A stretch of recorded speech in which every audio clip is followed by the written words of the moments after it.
Welcome to Parents Who Think. I'm Danusia Malina-Derben. Now today, I bring you Shoshana Garfield, who has overcome unimaginable adversity to create a life filled with joy, freedom, and purpose.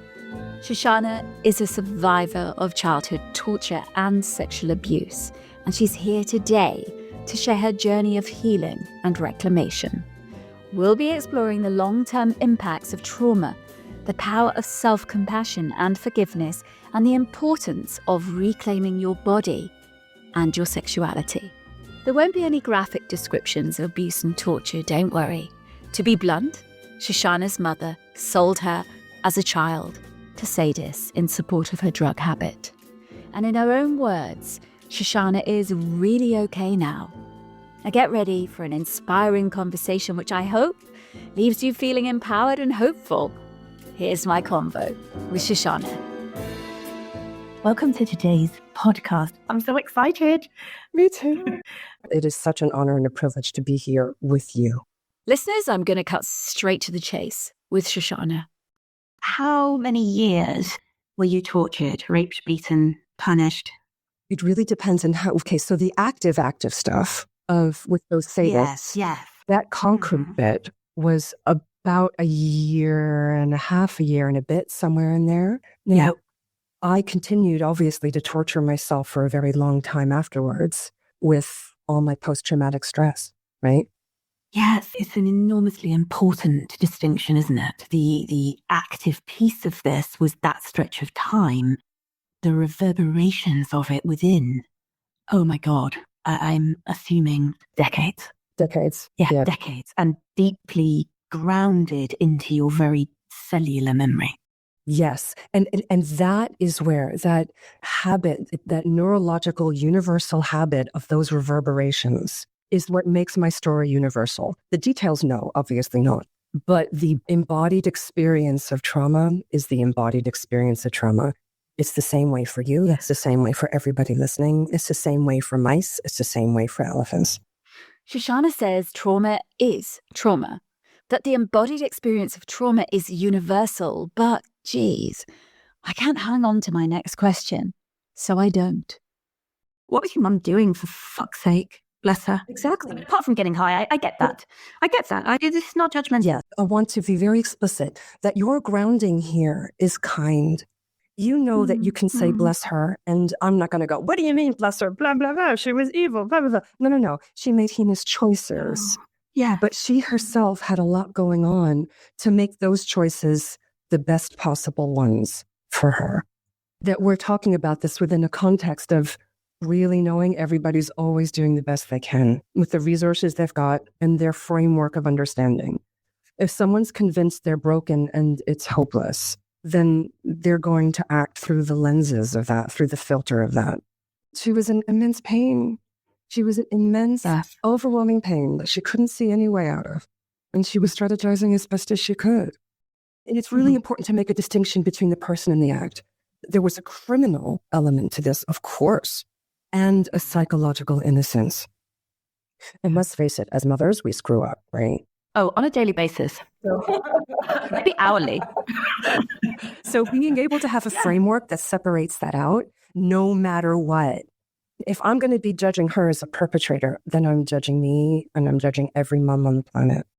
And if I let go of that judgment and I remain in the safe space of allowing, then there's room for me to be and expand. And that makes it much less likely that I screw up. And it softens when I do, and then makes those screw ups more opportunities to develop and grow and expand more, rather than collapse in shame or perpetration, or worse, hammer in, blame, externalize, because we can get defensive when we feel shame. So if we were to be blaming ourselves in shame for something that we've done, we run a danger of projecting that into our kids and then passing on the shame baton, which I so didn't want to do. Passing on intergenerational trauma is something we're more aware of as parents. I want to know more about Shoshana's mother. I bet I'm not alone in that. What happened to her? As far as I can piece things together, she was sexually abused by multiple perpetrators. There are rumors that circulate through the family about Daddy Ernest, her dad, and a few others. There was more going on than I can ever know. And it was intergenerational. And I made the decision, the buck stops here. So there was a lot of incentive to convert the family legacy, particularly when I got pregnant with the child that stuck. And I've had lots of health impacts of being tortured, some of them subtle, some of them not so subtle. And so I wound up having 13 miscarriages, maybe more. I think it's 13. Wow. I was wondering whether she was still alive. She died when she was 60. Obviously, she had brutalized her own body with lifestyle. Well, she tortured her body, right? And she was a tortured soul. And so it's not surprising that she died young. Did you ever have conversations with her about your childhood? When the memory started coming back in my 20s, I went to her to make sense of it. I had no idea about her involvement at that point. I was just getting all these body memories, and I was bashed and battered by them. I'd wake up in the morning and I'd look in the mirror, literally looking for bruises because I felt that I'd been beaten in the night. And it was actually a shock to not find bruises because I had felt so battered. So I'm just like, what happened? Everything's pointing to something earlier.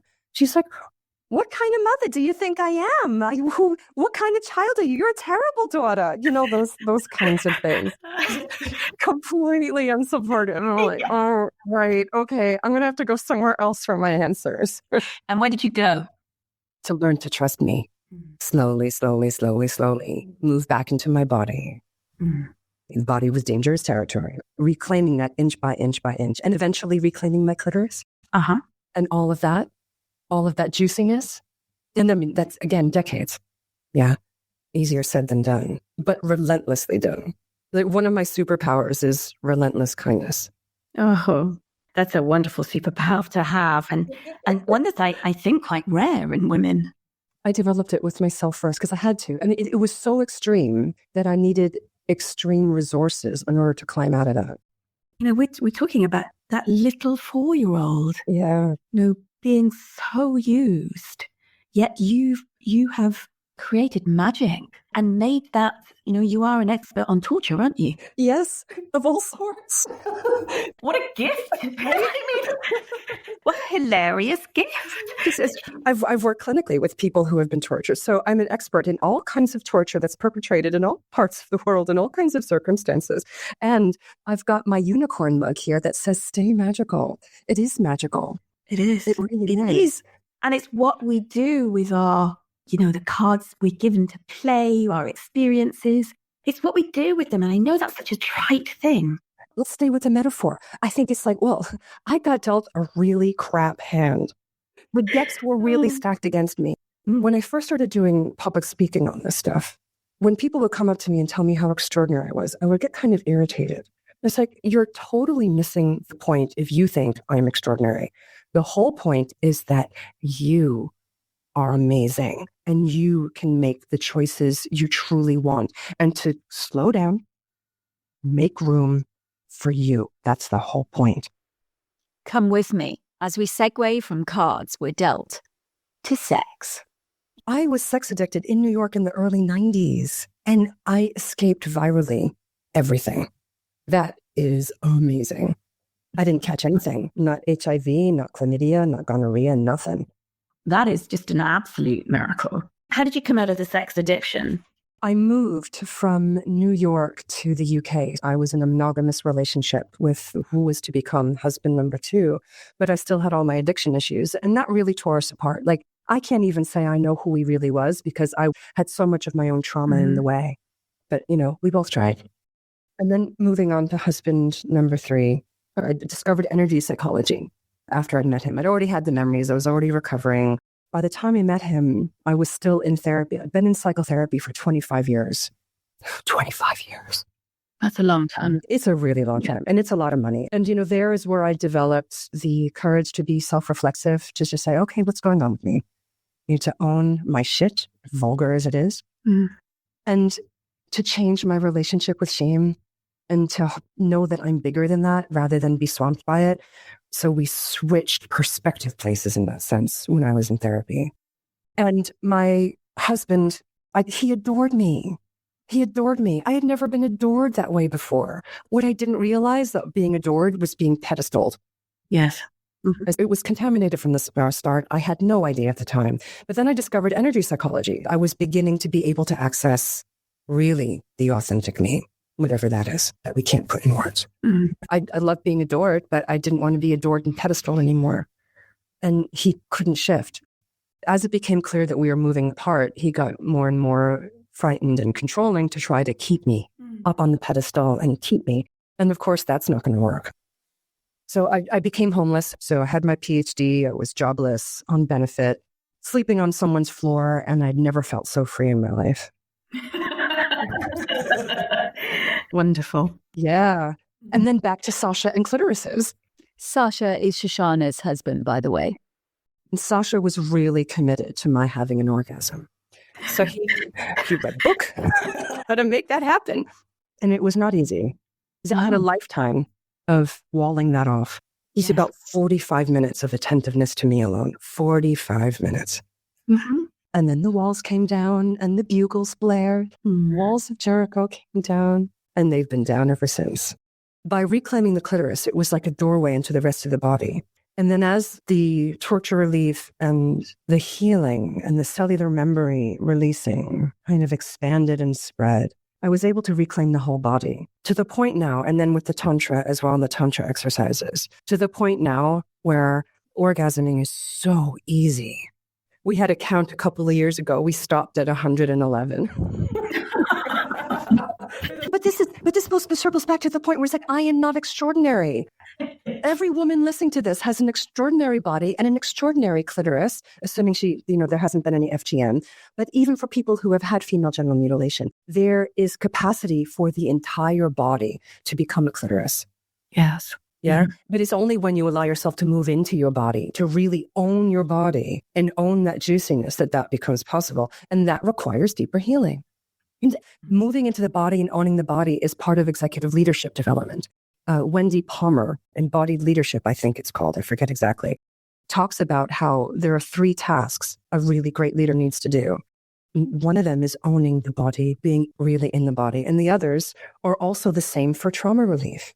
Another one is being able to listen without taking things personally. In other words, not through the lens of our trauma and our dysfunction. Where's the gift in this? And part of the orientation behind that is living in gratitude is always a gift. Yes. And you say, it's like you wake up in the morning, it's like, oh, I wonder what life is going to give to me today. And it might be something physically painful. That's okay. Still a gift. Yeah. So we're really orienting, really, really deeply rooted in that, not taking things personally, oriented towards appreciation, gratitude, and the gift. Yes, totally. Yes. Exactly what we are doing here, speaking, developing narratives that convey and inspire. It's the same. How beautiful is that? Oh, I think it's really perfect to close on. I mean, I think it's this kind of a deeply peaceful way to bring everything together. That incredible reclamation of, you say, I mean, we've particularly been talking about the clitoris, but in fact, the reclamation of yourself, the recreation of a new set of cards, of a new stack. And from there, a breaking of your intergenerational, all those toxicities and addictions in order for you to be the impactful, extraordinary, ordinary woman that you are today, with the freedom and the pleasure that you obviously have. I'm so grateful that you would speak with such candor and I believe a rare quality of compassion for the gift that your extreme beginnings gave you. And I'm really grateful that you can share this with me and therefore with listeners. It's a privilege. Thank you. The privilege is completely mutual and the appreciation and gratitude is completely mutual. Listeners, Shoshana's story is a testament to the resilience of the human spirit and the power of healing. Remember, no matter what challenges you may be facing, there is always hope for healing and transformation. Never give up on yourself. If you've been affected by any of the issues discussed in today's episode, please reach out for support, professional support. You can find a list of resources in the show notes. Thank you for listening. Till next time, keep thinking and loving. Take care.